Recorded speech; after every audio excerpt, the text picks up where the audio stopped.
로마서 말씀을 보고 있는데요. 오늘 2장 말씀으로 넘어갑니다. 최근에 대선 토론이 있었죠.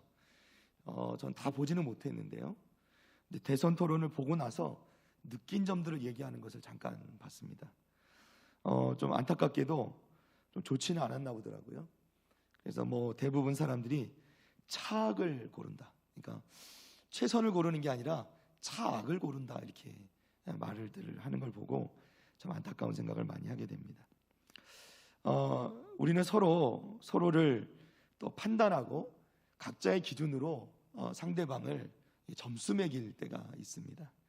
그러나 그것이 정말 우리가 어떠한 기준으로 또 우리가 어떠한 자격으로 그렇게 할 수 있는지 우리 자신을 좀 돌아볼 필요가 있다라는 것이죠. 특별히 바울 사도는 우리 지난 시간에 보았지만 로마서 1장 18절에서 32절까지 말씀해서 이 이방인들이 왜 죄인인지를 적나라하게 드러냅니다. 이 로마서 1장 18절 32절 말씀 보면 그들의 삶 가운데 그 뿌리 깊은 우상 숭배의 그 문화와 또 그들 가운데 있는 성적 타락까지 다 드러내는 모습을 우리가 보게 되어지죠. 그리고 이제 2장으로 넘어오는 것입니다. 자, 2장의 1절 말씀인데요. 오늘 본문의 1절 말씀을 다 같이 한번 보겠습니다. 그러므로 남을 판단하는 사람아, 누구를 막론하고 내가 핑계하지 못할 것은 남을 판단하는 것으로 네가 너를 정죄함이니 판단하는 네가 같은 일을 행함이니라. 아멘. 자, 이 말씀은 남을 판단하는 사람은 그 판단하는 그것으로 스스로 정죄받고 있다는 것을 알아야 한다고 말씀하는 거예요. 자, 왜냐하면 판단하는 사람이 똑같은 일, 즉 그 판단하는 일을 저지르고 있다는 거예요. 여기서 남을 판단하는 사람은 보통 학자들은 유대인이라고 이야기를 합니다. 그러니까 율법을 붙잡고 또 율법을 따르는 유대인들이 이 이방인들을 바라보면서 이방인들의 그런 모습을 바라보면서 손가락질하고 판단하고 있다는 것입니다.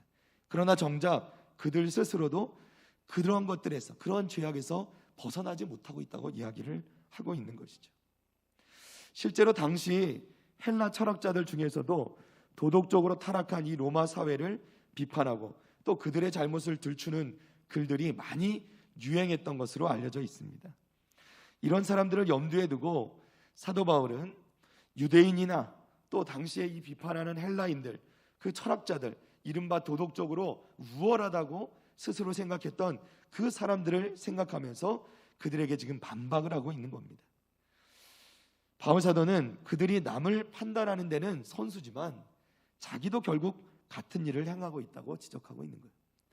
그러니까 너희가 그들의 죄악을 지적하지만 아무리 철학적으로 훌륭하고 도덕적으로 뛰어나다고 자부한다 할지라도 결국 자신들이 세운 기준에 맞게 스스로도 살아갈 수 없고 또 그런 삶은 결국 오히려 위선자의 삶으로, 그렇죠?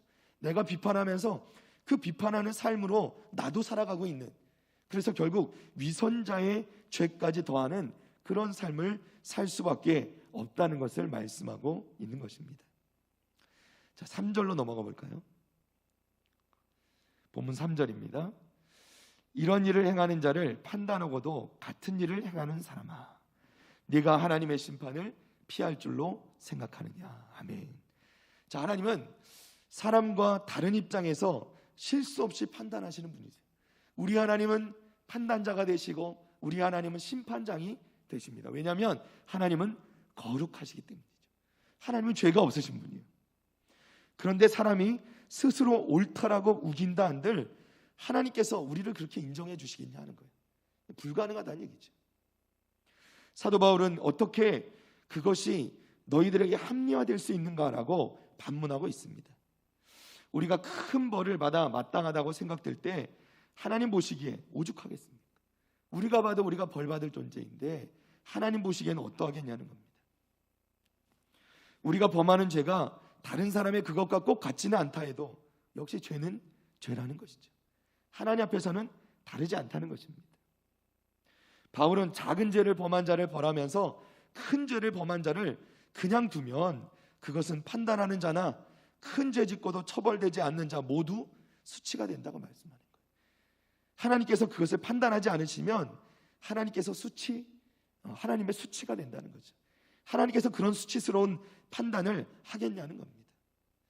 우리가 이제 우리나라 사람들이 워낙 좋아하는 이 스포츠 종목이 축구 아닙니까? 축구를 보면서 우리가 막 때로는 막 한탄하고, 저희 집에서도 이제 아주 가끔, 요즘은 자주는 못 보니까요, 아주 가끔 우리 아버님이랑 이렇게 명절 때나 이럴 때 이렇게 식구들이 앉아가지고 축구를 보면, 그럴 때 꼭 하는 말이 있죠. 이렇게 심판이 어떤 판단을 내리면, 저거 막 심판이 뭐라 그러죠? 뭐 먹었다 그러잖아요. 그죠? 저희만 그런 건 아니죠. 어디 가도 놀러 가도 막 한창 얘기가, 뭐 예전에 한창 뭐 했던 게 한일전, 그리고 이제 중동 팀하고 붙으면 이제 보통 이제 중동 팀이 침대 축구라 그래서 이렇게 들어 눕지 않습니까? 그러면 이제 화가 나기도 하니까, 저 심판이 빨리 이렇게 해야지, 저 심판도 또 저거 돈 먹은 것 같다, 이렇게 이제 판단할 때가 있죠. 정작 실제로 그런 심판들이 있었던 때가 있죠. 그런 심판들은 얼마나 수치스러운 심판들입니까? 제대로 판단하지 못하고. 그러나 우리 하나님은 결코 그렇지 않으시다는 겁니다. 큰 죄를 범한 자는 더욱 준엄하게, 죄를 짓고도 벌을 받지 않았다고 해서 우리가 마음을 놓을 수가 없다는 것이죠. 왜냐하면 하나님께서는 오래 참으시지만 반드시 벌하시는 분이시라는 것을 우리는 기억해야 한다는 것입니다. 그 형벌을 받기 전까지 우리가 스스로 회개하고 돌이키지 않으면 오히려 그 고통을 크게 키울 수도 있다는 거예요. 자, 4절 말씀으로 넘어갑니다. 혹 내가 하나님의 인자하심이 너를 인도하여 회개하게 하심을 알지 못하여 그의 인자하심과 용납하심과 같이 용납하심과 길이 참으심이 풍성함을 멸시하느냐. 아멘.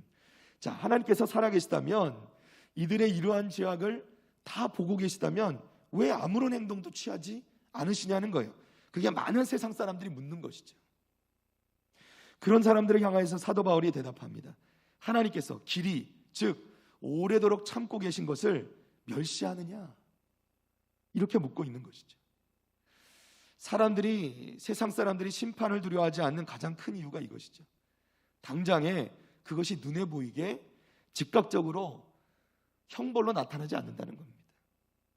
사람의 특성 중에는 자기가 보고 싶은 것, 믿고 싶은 것만 받아들이는 특성이 있어서 그렇죠. 이들은 이것이 얼마나 어리석은 일인지를 인식하지 못한다는 것입니다. 그러나 중요한 것은 하나님께서 그들을 심판하지 아니하시는 것이 아니라 하나님께서는 길이 참고 계시다는 것, 우리 그것을 꼭 기억해야 한다는 것입니다. 5절 말씀입니다. 다만 네 고집과 회개하지 아니한 마음을 따라 진노의 날, 곧 하나님의 의로우신 심판이 나타나는 그 날에 이 말 진노를 네게 쌓는도다. 아멘. 자, 이는 하나님께서 우리에게 쌓는 것이 아니에요. 이 성경 말씀을 보세요. 바울 사도의 표현이 정말 우리에게 딱 다가오지 않습니까? 다만 네 고집과 회개하지 아니하는 마음을 따라 진노의 날, 곧 하나님의 의로우신 심판이 나타나는 그날에 임할 진노를 네게 쌓는도다. 누가 쌓습니까? 하나님이 쌓는 게 아니에요. 스스로 쌓는다는 겁니다. 이 얼마나 어리석은 일입니까? 우리가 우리에게 쌓고 있다는 거예요. 하나님께서는 분명히 우리를 지으시면서 하나님의 그 성품을 따라 지으신 거예요. 하나님의 형상을 따라 지으신 거예요.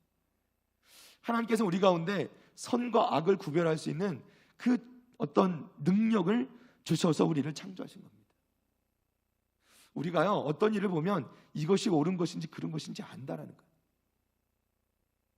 그리고 하나님께서 오랫동안 참으셨어요.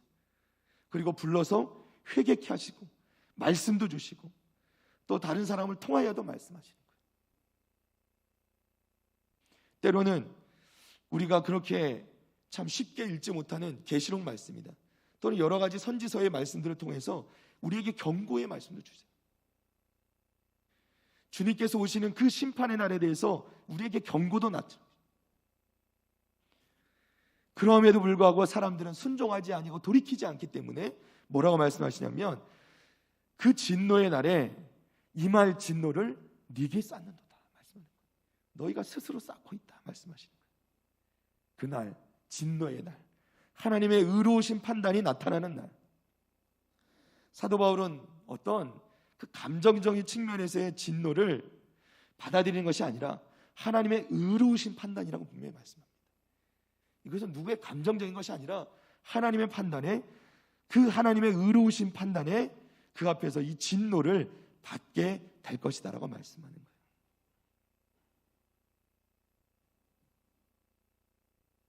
지금은 많은 사람들이 이유 없이 다른 이웃을 괴롭히기도 하고 고통을 주기도 하고, 또 많은 사람들이 고통을 받고 있긴 하지만 우리 주님께서 이 땅에 오실 때에는 하나님의 의의가 이 땅 가운데 드러나게 되고 나타나게 되고, 그때 하나님의 심판하심으로 모든 옳고 그름이 분명히 갈라지게 될 줄로 믿습니다. 6절로 넘어갑니다. 6절과 7절입니다. 하나님께서 각 사람에게 그 행한 대로 어떻게 하시되? 보응하시되 참고 선을 행하여 영광과 존귀와 썩지 아니함을 구하는 자에게는 영생으로 하시고. 아멘. 우리가 바라보는 것이 이것이죠. 사도 바울이 이 심판의 말씀을 전하면서 이 사이에 이 말씀을 두었습니다. 6절에 하나님께서 각 사람에게 그 행한 대로 보응하시되, 그렇죠? 하나님께서는 각 사람에게 그 행한 대로 보응하시는 분이십니다. 하나님의 심판의 기준은 정확하게 각 사람의 행위를 따르는 거예요. 중요한 말씀이죠. 각 사람에게입니다. 그리고 각 사람에게라는 건 누구 덕분으로 할 수 있는 게 아니라는 거예요. 누구 때문에라고 핑계댈 수 있는 게 아니라는 겁니다. 그 두 번째는 그 행한 대로입니다. 행한 대로. 각자가 그가 행한 그대로 받게 되는 거라는 거예요. 각자의 몫을 받게 되는 겁니다. 그리고 7절 말씀에서는 좋은 것을 말씀하세요. 참고 선을 행하고 영광과 존귀와 썩지 아니함을 구하는 자에게는 말씀하세요. 자, 선을 행한다 하는 것은 세상적인 기준의 선을 의미하는 것은 아닙니다. 하나님의 기준에서의 선, 하나님의 기준에서의 선의 가장 중요한 포인트는 뭐냐면 하나님을 아는가 하는 것이죠. 그리고 하나님을 믿는가 하는 것입니다. 사랑하는 성도 여러분, 하나님을 모르고 하나님을 믿지 않는 것, 불신이 하나님 보시기에는 악이됨을 여러분 믿으시기를 바랍니다. 하나님 보실 때 선은 하나님을 아는 것이고요, 하나님을 믿는 것이라는 거예요. 영광과 존귀와 썩지 아니함을 구하는 자, 이렇게 말씀했는데요, 이것은 영광과 존귀와 썩지 아니한다, 이게 뭐예요? 부활이죠. 부활. 네. 우리가 썩지 아니하는 것, 그것은 부활을 의미합니다. 하나님을 믿고 부활을 사모하는 자들에게는 무엇이 주어지냐면 영생이 주어진다는 거예요. 할렐루야. 결국 부활을 사모하는 자들, 하나님을 믿고 부활을 사모하는 자들에게는 영원한 생명으로 얻게 하신다는 것입니다. 이것이 우리의 소망이죠. 마지막 때에 참고 인내하며 주님을 영접하고 하나님의 자녀가 되어서 부활을 사모하는 자들은 영원한 생명을 얻게 되고 하나님 나라를 얻게 되는 것을 여러분 믿으시기를 바랍니다. 자, 반대로 8절 말씀입니다. 오직 당을 지어 진리를 따르지 아니하고 불의를 따르는 자에게는 진노와 분노로 하시리라. 아멘. 자, 여기서 특별히 당을 지어라는 말은 실제로 당을 지어 행동하는, 이렇게 이제 당을 나눈다 그러죠. 그 나누는 의미보다는 여기선 사실 원어는 유익을 위해서, 자기 유익을 위해서, 또는 이 보수를 얻기 위해서, 이 불이한 어떤 유익을 얻기 위해서 하는 일을 말합니다. 곧 원어의 의미상 자신에게 맡겨진 어떤 사명이나 또 우리에게 맡겨진 공공의 이득이 아니라 개인의 욕심을 채우고 개인의 이익을 얻기 위해서 진리를 따르지 아니하는 사람, 불의를 따르는 사람들을 말씀하고 있는 거예요.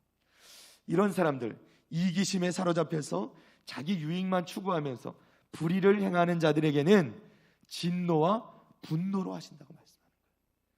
자, 앞에서 뭐예요? 선을 행하고 영광과 존귀와 썩지 아니함을 구하는 자에게는 무엇을 주세요? 영원한 생명을 주시는 거예요. 반대로 자신의 유익을 위해서 욕심을 부리고 진리를 따르지 아니하고 불의를 따르는 자에게는 진노와 분노가 임하게 된다는 겁니다. 요즘 사회를 보면 자신들의 유익을 위해서 온갖 악한 행동을 일삼는 사람들을 봅니다. 보이스피싱을 비롯한 온갖 사기, 그런 행각들을 벌이는 사람들, 또 자신의 욕심을 채우기 위해서 심지어 자기 부모 자식도 해하는 사람들도 있죠. 요즘 가장 심각한 사회 현상 중에 하나라고 생각되는 것은 제가 볼 땐 이 왕따 현상이라고 생각합니다.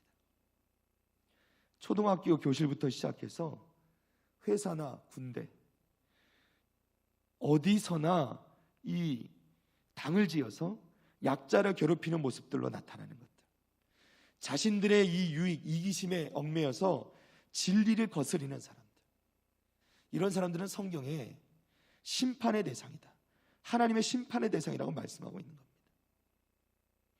선을 행하기로 결정한 사람은 지금 당장에 외롭고 힘이 들겠지만 그것을 끝까지 참고 인내하고 견디고 선을 행하면 끝에는 영원한 생명을 하나님께서 주실 것이지만, 반대로 자신의 욕심을 따라서 하나님의 진노와 분노를 따르는 사람들, 진노와 분노를 얻게 될 사람들은 결국 자신들의 그 결과를 받아들이게 될 것이라고 말씀하고 있는 것입니다.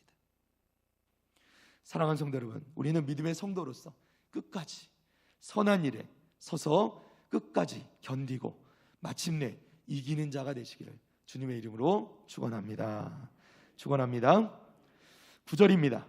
악을 행하는 각 사람의 영에는 환난과 권고가 있으리니 먼저는 유대인에게요 그리고 헬라인에게며. 10절, 선을 행하는 각 사람에게는 영광과 존귀와 평강이 있으리니 먼저는 유대인에게요 그리고 헬라인에게라. 아멘. 자, 악을 행하는 각 사람에게도 또한 선을 행하는 각 사람에게도 먼저는 유대인에게고 그리고 헬라인에게라, 이렇게 말씀합니다. 악을 행하여 받게 되는 환난, 곤고, 또한 선을 행하여 받게 되는 영광과 존귀와 평강의 우선권이 모두 누구에게 있냐면 유대인에게 있다는 거예요.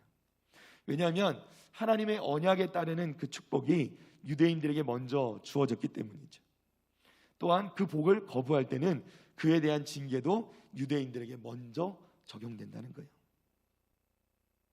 사랑하는 성도 여러분, 먼저 믿은 자에게는 특권도 있지만 먼저 믿은 자에게는 우리가 잘못된 길로 갈 때는 먼저 하나님께 벌을 받게 될 수 있다는 거예요.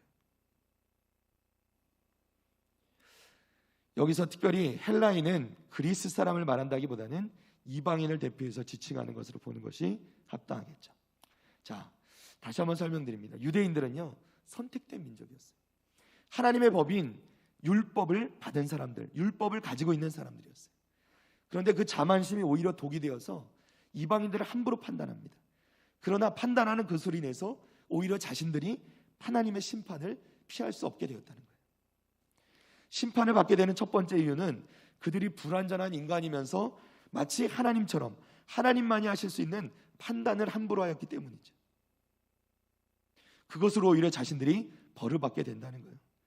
마치 이것은 자격이 없는 의사가 의료행위를 하는 것과도 같다고도 말할 수 있겠죠. 또한 판단하는 것으로 하나님의 심판을 받을 수밖에 없는 두 번째 이유는 판단하는 행위를 자신들도 똑같이 하고 있기 때문입니다. 이는 마치 도둑질하지 말라고 가르치면서 오히려 그가 다른 곳에 가서 다른 사람의 물건을 도둑질하는 것과 같죠. 자녀들에게 정직하게 살라고 훈계하고 결국 자신은 온갖 편법과 위법으로 사업하는 그 부모와의 모습과도 같다고 볼 수 있습니다. 그들은 세상 사람들과 이방인들과 동일한 범죄를 저지르고 있으면서 그들을 판단하는 그야말로 위선의 범죄를 저지르고 있는 것이죠. 사랑하는 성도 여러분, 우리가 판단하는 것은 완전하지 않습니다. 우리는 공정하고 객관적이라고 생각하는데 그것의 잣대는 늘 내 중심적이기 때문에 누군가 우리에게 해를 주고 또 더 나아가 우리를 감정적으로 격양시키면 곧장 우리는 판단이 들어가죠. 그 사람은 무조건 잘못한 것이 되는 거예요. 왜냐하면 내 잣대에서 벗어났기 때문이죠. 그런데 내 잣대는 언제나 어떻게 됩니까? 바뀐다는 거예요.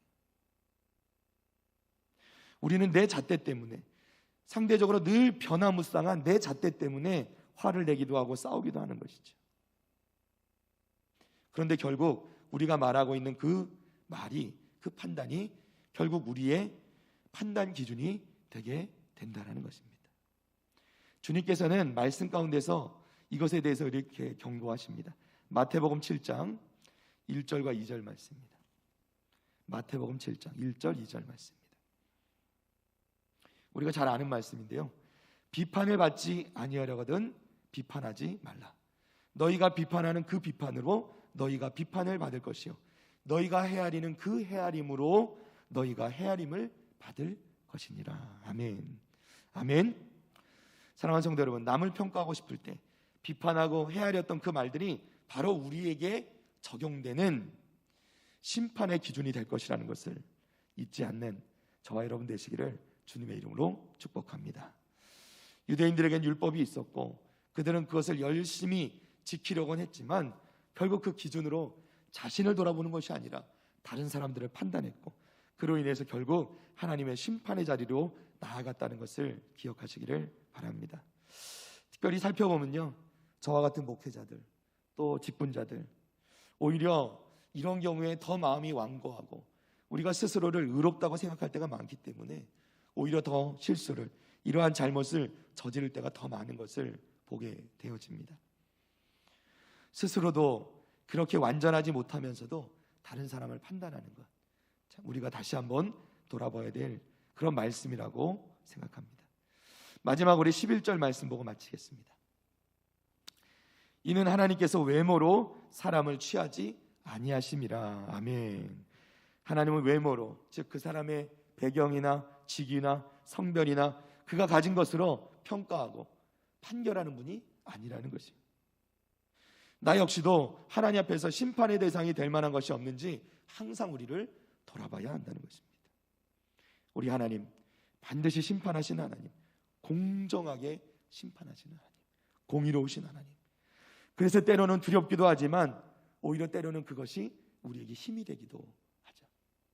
우리가 억울하고 정말 힘이 들 때 다른 사람은 알아주지 않지만 하나님께서는 알고 계시고 공의로우신 하나님께서는 반드시 그 모든 결과를, 그 모든 판단을 옳게 해주실 것을 믿는 그 믿음이 있기 때문에 우리는 끝까지 참고 견디고 이겨나갈 수 있는 줄로 믿습니다. 사랑하는 성도 여러분, 말씀을 맺습니다. 우리 욕심대로, 우리의 판단대로 다른 사람을 정죄하고 판단하는 것에 멈추시기를 바랍니다.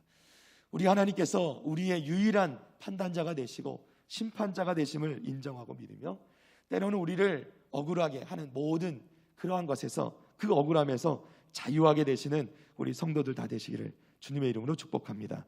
우리는 끝까지 참고 견디고 선을 행하며 옳은 길로 나아갈 때 때로는 우리도 물론 잘못 판단할 수 있겠죠.